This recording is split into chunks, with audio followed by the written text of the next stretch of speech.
Clairement, le son du vent dans ma capuche. Ça, c'est un son qui m'a bercé pendant toutes mes randonnées en Irlande, parce qu'il y avait toujours du vent, en fait. Je suis partie en Irlande pendant la période hivernale. Du coup, j'ai pas forcément eu toujours une météo facile, et surtout, j'ai eu une météo très venteuse. Donc, le vent qui vient frapper dans la capuche, ça, c'était entêtant. Si tu devais imiter ce bruit, ça fait quoi ce bruit ?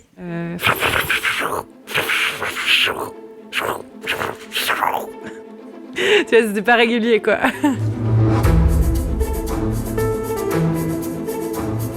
L'aventure irlandaise.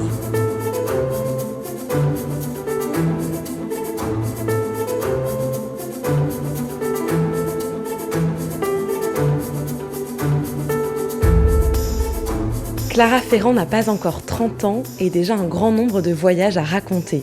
Pour notre aventure irlandaise, cette fondue de randonnée qui anime le blog Wild Road nous emmène sur les sommets qu'elle a arpentés. Et vous allez découvrir qu'en dépit de son relief modeste, l'Irlande, avec un point culminant à 1038 mètres, réserve quelques surprises propres à réjouir les aventuriers.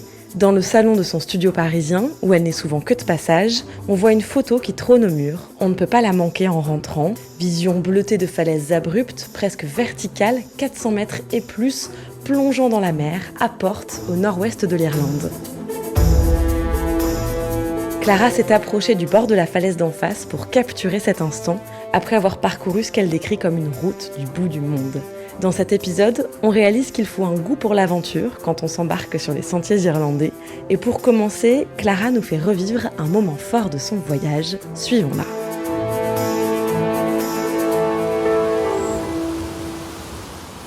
Alors, le souvenir le plus marquant que j'ai en Irlande et que je raconte souvent quand on me demande ça, c'est lorsque j'ai fait la randonnée de Carrauntio Hill, qui est le plus haut sommet d'Irlande, qui se situe dans le comté du Kerry. J'étais avec une amie qui était venue me voir à l'époque. On a monté, pas dans le brouillard, mais il faisait pas très beau. Et en fait, on est arrivé en haut, tout était dans le brouillard et la vue d'en haut était très jolie, mais du coup, on voyait rien. Et en fait, moi, j'ai attendu au sommet parce que je me suis dit, je voudrais pas regretter de pas être là. En fait, j'ai attendu 20 minutes dans le froid et dans le vent. Et là, la vue s'est découverte. Je me rappellerai toujours de ce moment où j'ai commencé à voir des lacs de partout, tout autour de moi et pratiquement jusqu'à la mer, alors que 2 secondes avant, tout était bouché. Épisode 2, Marcher en liberté. Moi, c'est Clara Ferrand, je suis photographe et je suis allée en Irlande, c'était en 2017-2018. J'y suis allée pour faire un Erasmus en vidéo. Et en fait, pendant ces 4 mois, j'avais des amis qui venaient me voir toutes les 2 semaines. Parce qu'ils voulaient venir en profiter que je sois en Irlande pour venir voir l'Irlande. Et moi, j'étais heureuse de faire le guide pour leur faire découvrir l'Irlande. Et à chaque fois que j'avais un ami qui venait, je préparais un itinéraire dans différents comtés d'Irlande avec des randonnées. En Irlande, ce qu'on vient voir le plus, c'est le paysage, même si la culture aussi compte beaucoup, hein, bien sûr. On faisait aussi des pubs, etc. Et du coup, donc, j'ai passé 4 mois à arpenter l'Irlande en road trip avec des amis et à faire des randonnées. Et au fur et à mesure que j'avais des amis qui venaient, j'augmentais le niveau, en fait. Donc, désolée pour ceux qui sont venus me voir en dernier, mais c'est vrai que ils ont été un peu poussés par le fait que j'avais vraiment envie de faire des randonnées plus difficiles, quoi. Et qui me permettraient d'accéder à des paysages encore plus sublimes que ceux que j'avais vus avant. Et alors, si on regarde une carte de l'Irlande, est-ce qu'on peut voir où vous avez randonné ? Au tout début, il doit y en avoir une. Quand je regarde ce livre, ça me redonne envie de partir. C'est horrible. C'est un livre de randonnée, les best walks, les meilleures randonnées en Irlande. Randonnées d'Irlande, et il y en a pas mal quand même que j'ai pas fait. Moi, j'ai beaucoup fait toute la côte ouest, en fait. J'ai aussi beaucoup fait l'Irlande du Nord, parce que l'Irlande du Nord et le nord de l'Irlande, à ne pas confondre les deux, parce que pour moi, c'est des paysages qui sont aussi très hostiles et vraiment incroyables. Enfin, au nord de l'Irlande, il y a plus de moutons que d'habitants. C'est là où il y a la moins grosse concentration d'habitants. Et en fait, l'Irlande, c'est quand même un pays où il y a beaucoup de tourbières, donc les guêtres, c'est indispensable. D'ailleurs, ça a été mon achat le plus rentabilisé que j'ai fait là-bas. Alors une guêtre, c'est une sorte de surchaussure qu'on attache à notre chaussure pour protéger tout liquide qui pourrait rentrer dans notre chaussure, que ce soit de la boue, de la pluie, etc. et qui monte jusqu'à le haut du mollet. Si jamais on met le pied dans une tourbe, et même si on s'enfonce jusqu'au genou, du coup on n'est pas mouillé. Alors ce qui a été très particulier en Irlande, c'est quand même que malgré le fait que je suis allée dans différents pays, etc., j'ai toujours eu l'habitude d'avoir des sentiers très bien balisés. Et c'est vrai que l'Irlande, comme je disais, il n'y a pas forcément quelque chose qui indique qu'on va faire une randonnée ou qu'on suit une boucle, ou quand on est dans les Alpes, on a le temps de marche indiqué pour aller jusqu'au refuge, je sais pas quoi. Là, il n'y a absolument rien d'indiqué sur le temps qu'on va mettre pour faire la boucle dans le Connemara. Alors, si, il y a quand même quelques randonnées de balisées, notamment Diamond Hill, qui est une des randonnées les plus connues, mais aussi les plus faciles d'Irlande. À part celle-là, la plupart sont pas balisées. La plupart, t'y vas avec ton sens de l'orientation, ta carte, et voilà, et c'est tout. Et c'est ça que j'aime quand même beaucoup en Irlande, c'est ce que m'a appris aussi beaucoup l'Irlande, à déchiffrer des cartes. Avant d'aller en Irlande, j'avoue que je m'intéressais pas trop à tout ce qui était topographie, les courbes de niveau, etc. Et en fait, je me suis rendu compte que c'est quand même super utile de savoir déchiffrer une carte IGN.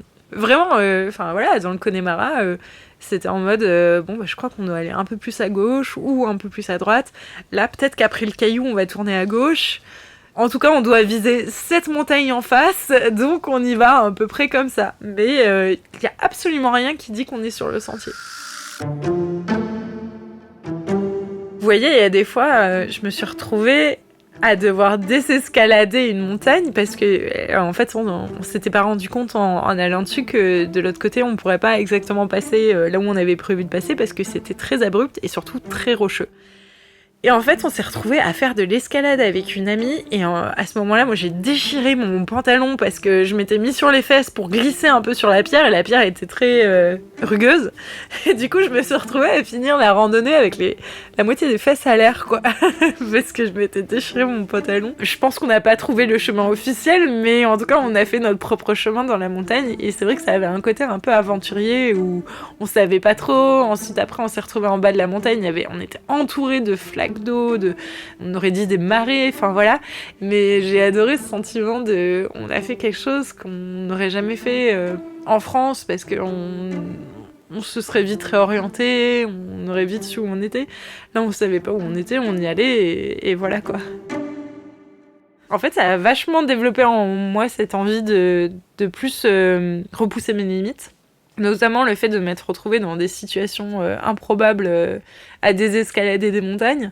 Ça m'a prouvé que je pouvais en fait faire de la randonnée longue distance, je pouvais partir en randonnée seule aussi. Enfin, maintenant j'ai un blog voyage sur la randonnée, spécifiquement. Après je parle d'autres choses, mais c'est vrai que la randonnée est devenue le fil rouge grâce à l'Irlande en fait. Du coup, quand je suis revenue en France, tout ce que j'ai appris en carte IGN, tout ce que j'ai appris en orientation, m'a beaucoup servi. J'ai voulu en faire tout le temps, quoi.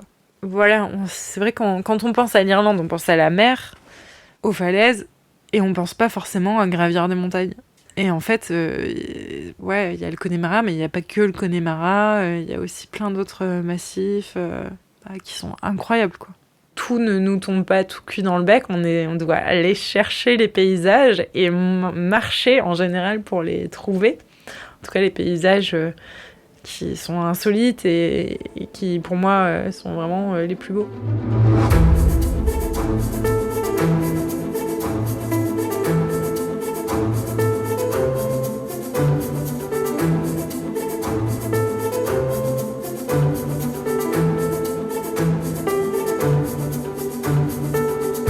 Merci à Clara Ferrand. On peut retrouver ses articles sur son blog Wild Road. Dans le prochain épisode, Île, sentiment de bout du monde et belle lumière. Ce podcast a été réalisé par le studio Aller-Retour avec Majora. Il est produit par le Tourisme Irlandais et toujours plus d'idées de voyage sur irlande-tourisme.fr.